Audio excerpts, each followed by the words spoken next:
Hello, my name is SusanneKalejai, and I'm presenting to you why I believe that MOOCs will eventually replace traditional universities. I see that there are 2 points that I wish to make regarding this.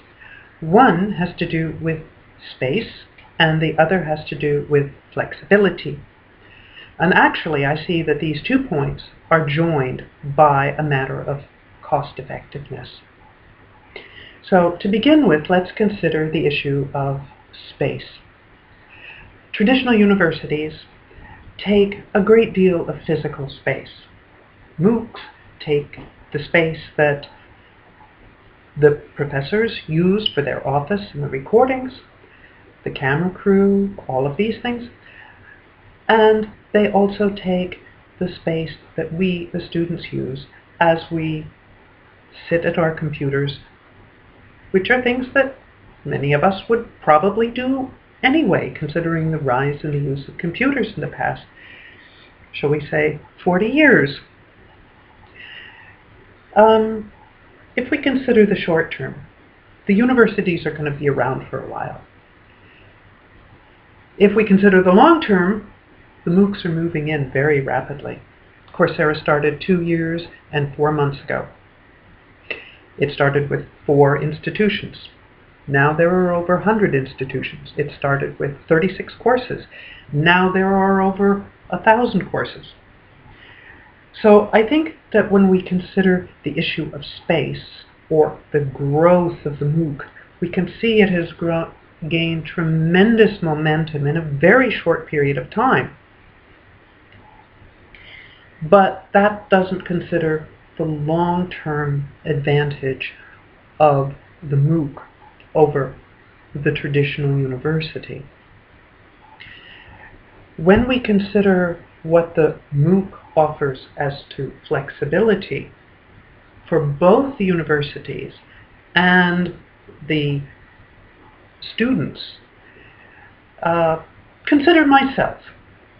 I'm particularly interested in a number of things that will strengthen my skills as a part-time English lecturer living in Finland, such as this course, and things that will better present me not for changing careers at the age of almost 61. I don't anticipate changing my career, but will make me a better citizen. Courses that will follow my interests in music or in the Middle Ages. Trying to find a university where I could study music or where I could study the Middle Ages, especially since I'm a beginner in music and just interested in the Middle Ages. This is not easy to find, those courses, so it gives me the flexibility, and it will give other students the flexibility to follow their interests in ways that a traditional university cannot possibly hope to provide. For the university, it also gives the flexibility to allow students to take courses at other institutions that can be approved and get credit for them at their university. Flexibility is also needed for professors. There are old professors who have the training and the flexibility to move with the MOOCs. There are young professors who don't have that flexibility to move with the times. There are professors I've had courses on Coursera, who have said at the end, I will never do this again, which I think is sad. And there are other professors who've said at the end, I will be doing this again, it will be, and they've announced when.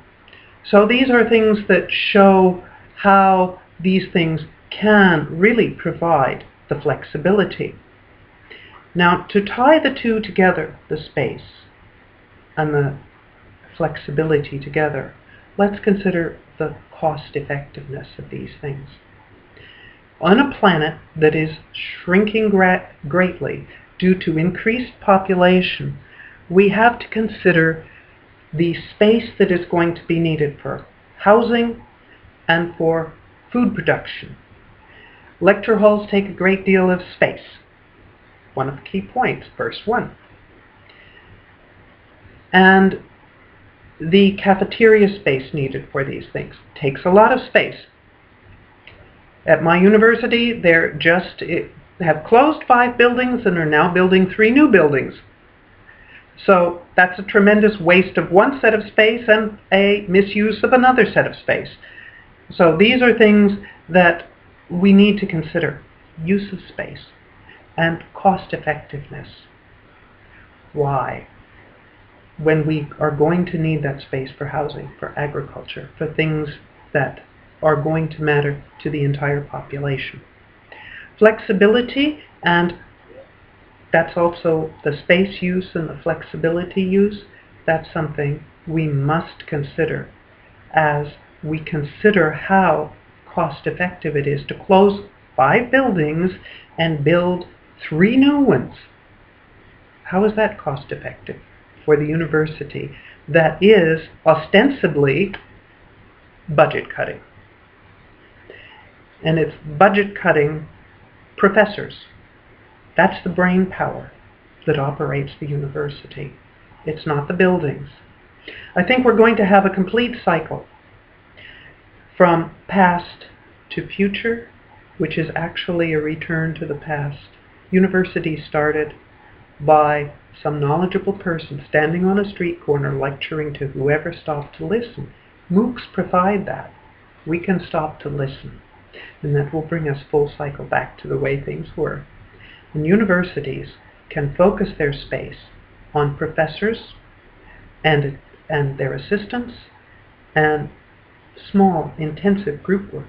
And even there, I think our MOOCs can answer this question, which is why I see that MOOCs will, maybe within 100 years, be replacing most of our universities. But our universities aren't going to go completely away, ever. Thank you.